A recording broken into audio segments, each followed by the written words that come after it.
आप सभी का स्वागत है एक बार फिर से अंकुर अपडेट्स यूट्यूब चैनल में। आज आपको अच्छे से पता है कि 28 दिसंबर है, यूपी पुलिस के डीवीपीएसटी का आज तीसरा दिन है। 12 बजे खत्म हुई, उसके बाद तुरंत मैं पहुंच गया पुलिस लाइन आगरा। अभी मैं वर्तमान में यहीं आगरा पुलिस लाइन पे ही हूँ।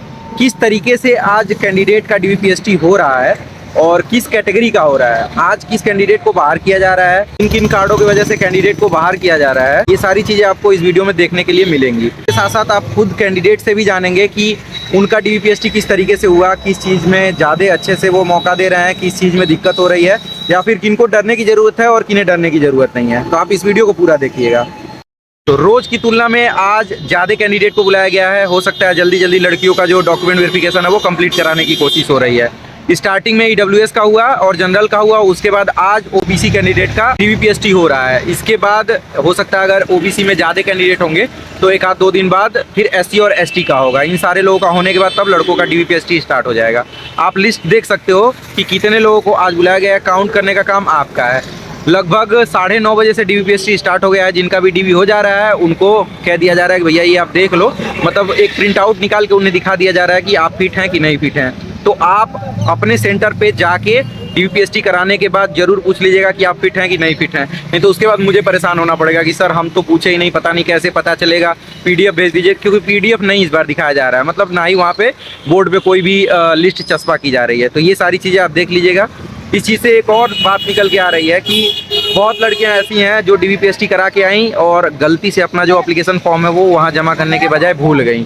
तो उनको भी डरने की ज़रूरत नहीं है। आपको पता होगा कि बहुत लेट लिंक एक्टिव किया गया था, तो मुझे लग रहा है इसी कारण से हर डॉक्यूमेंट के साथ साथ एक एप्लीकेशन फॉर्म की भी फोटोकॉपी आपको जो फाइल मिल रही है उसमें वो लगा दे रहे हैं।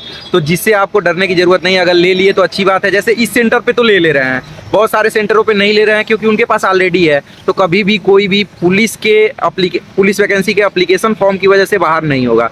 इस चीज़ का आप लोग ध्यान रखिए, एकदम निश्चिंत रहिए। यहाँ मैंने कई कैंडिडेट से पूछा, ठीक है। तो ये सारी चीज़ें यहाँ आसानी से हो रही हैं। उसके बाद मैं बस वही इंतजार पे खड़ा हो गया कि कोई तो पहचानेगा यार, कि आके बताओ। तो इत्तेफाक से दो चार लड़कियाँ पहचानी कि आप वही हो ना अंकुर अपडेट्स वाले। मैंने कहा हाँ ठीक है।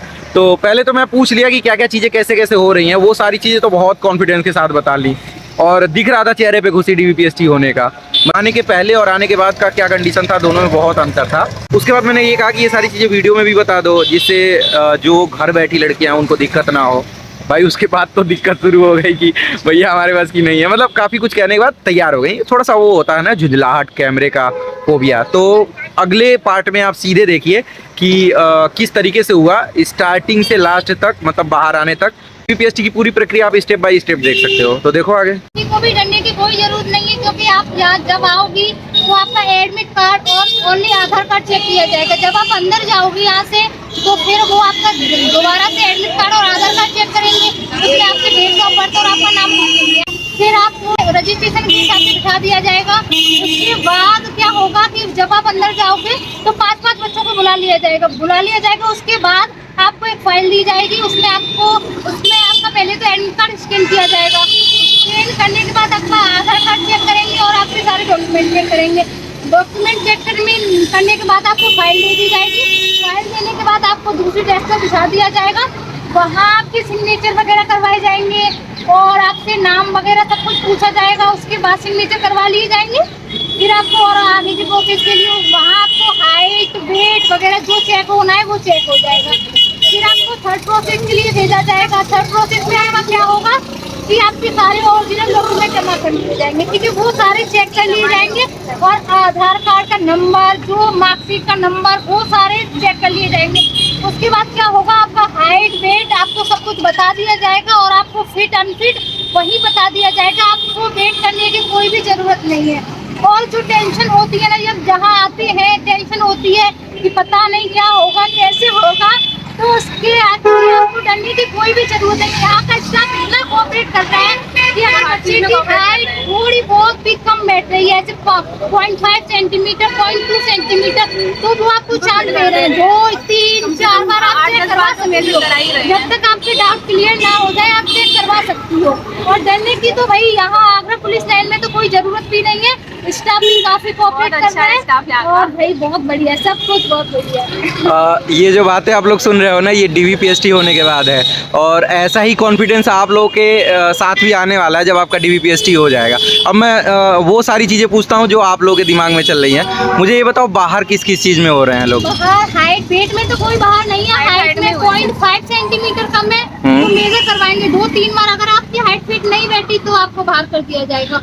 और बाहर उसमें हो रहा है, अगर आपका ओबीसी सर्टिफिकेट है 2022 वाला है, अगर एक लड़की थी उसका ओबीसी सर्टिफिकेट 2022 वाला था और उसमें 1 अप्रैल 2023 से 16 अप्रैल 2023 के बीच वाला मांग रहे हैं, तो आपको डेट का विशेष ध्यान रखना है कि डेट उसी के बीच वाला होना चाहिए। और बस और कुछ में डेट में तो कोई बाहर हो ही नहीं रहा है। और मुझे ये बताओ, जैसे कुछ लड़कियां जिनका कल था डीवीपीएसटी, वो कह रही थी कि हम गलती से अपना जो एप्लीकेशन फॉर्म था वो वापस लेके आ गए, तो यहाँ पे ऐसा कुछ हो रहा है क्या कि मतलब एप्लीकेशन फॉर्म नहीं ले रहे हैं? नहीं वहाँ पे एप्लीकेशन जमा फॉर्म हो वहीं रहा है। जमा हो रहे हैं फाइल के अंदर। ठीक है। एक चीज़ आप लोग ध्यान रखना कि एप्लीकेशन फॉर्म कुछ सेंटरों पे ऐसा है, जो फाइल आपको मिल रही है फोटोकॉपी वाली, वहाँ पे एप्लीकेशन फॉर्म पहले से लगा रह रहा है और कुछ जगह पे नहीं लगा रह रहा है, तो इसमें डरने की ज़रूरत नहीं है। एप्लीकेशन फॉर्म की वजह से आज तक किसी भी कैंडिडेट को बाहर नहीं किया गया है। और हाँ, मुझे ये बताओ कि ऐसा कोई था कैंडिडेट जिसके में छोटी मोटी गलतियाँ हो, जैसे पापा के नाम के बीच में स्पेस हो, ऐसे इन कैंडिडेट को? हमारे में दिक्कत नहीं है। ठीक है,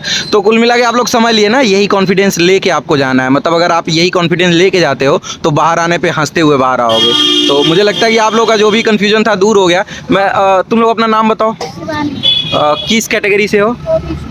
तो देखो, कल आप लोगों ने ईडब्ल्यूएस कैंडिडेट का देख लिया, अब ओबीसी का देख लिया, ऐसे ही एससी और एसटी का देख लोगे तो कोई दिक्कत होने वाली नहीं है। बस इम्पॉर्टेंट ये है कि अभी आप लोग वर्दी से सिर्फ एक कदम दूर हो। मतलब मैं बात कर रहा हूँ रनिंग की, तो आज से ही बहुत ज़्यादा खुश ना होते हुए, मतलब खुश होइएगा ग्राउंड पे जाके, रोज़ रनिंग करते रहिए ताकि रनिंग निकल जाए, उसके बाद ही असली वाली खुशी दिखाइएगा।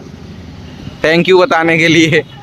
तो अब तो कंफर्म हो गई हो ना कि कोई दिक्कत नहीं होने वाली है। जो छोटी मोटी दिक्कतें थी वो सारी चीज़ें ख़त्म है। बाहर सिर्फ वही कैंडिडेट हो रहा है जिनके दिए हुए जो डेट है उस पे ओबीसी का सर्टिफिकेट नहीं है। जैसे बताया लड़की ने कि एक का नहीं था तो उसे जनरल में डाल दिया गया। तो बस आपको ये ध्यान देने की ज़रूरत है कि ओबीसी का सर्टिफिकेट दिए हुए समय का होना चाहिए। एससी और एसटी का लिमिटेशन नहीं था, ना ही जाति प्रमाण पत्र के लिए और ना ही निवास प्रमाण पत्र के लिए।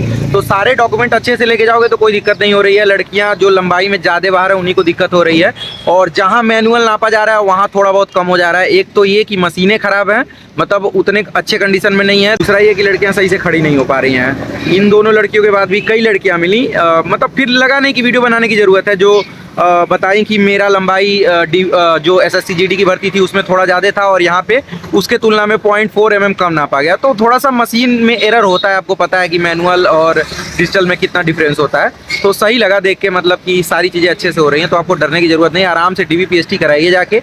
जिनका भी कल है उन लोगों से मुलाकात पुलिस लाइन पे होगी कल 12 बजे के बाद। मैं हमेशा आ जाता हूँ, पहचानने की जिम्मेदारी आपकी है, क्योंकि हमें भी गार्जियन के सामने पूछने में दिक्कत होती है। खैर, मुझे बहुत अच्छा ये लगा कि कैंडिडेट के साथ साथ गार्जियन भी वीडियो देखते हैं, क्योंकि एक अंकल जी थे, उन्होंने कहा कि आप वीडियो बनाते हो क्या? मैंने कहा हाँ, तो मैं कल देख रहा था, मेरी बेटी का 30 तारीख को है। उन्होंने बहुत सारी चीज़ें पूछी। तो अच्छी बात यह है कि किसी भी तरीके से आप लोगों तक जानकारी पहुँच रही है, ये बहुत अच्छी चीज़ है। बाकी क्या हो रहा है क्या नहीं हो रहा है इससे बहुत लेना देना नहीं है। तो आई होप कि आपको वीडियो बहुत अच्छा लगा होगा। वीडियो अच्छा लगा हो तो आप लोग कमेंट करके बताओ। कोई भी चीज़ पूछना हो तो इंस्टाग्राम आईडी आपके स्क्रीन पे दिख रहा होगा, उसको फॉलो करो, मैसेज करो वहाँ पे, मैं उसका जवाब दे दूंगा। बाकी कल मिलते हैं फिर यहीं 12 बजे। और क्या क्या चीज़ें हैं, मैं अभी फ़िलहाल यहीं पे था तो सोचा कि बहुत सारे काम हैं तो क्यों नहीं यहीं से वीडियो अपलोड कर दिया जाए ताकि लेट ना हो। लेट नहीं होगा तो जिन कैंडिडेट का होना है उन लोगों को अच्छे से पता चल जाएगा। रनिंग करते रहिएगा, रनिंग में गैप मत करिएगा। आज फिलहाल इंजॉय कर सकते हैं आप लोग। बाकी मिलते हैं अगले वीडियो में, इस उम्मीद के साथ कि आप लोग इस बार नौकरी लेके ही मानोगे।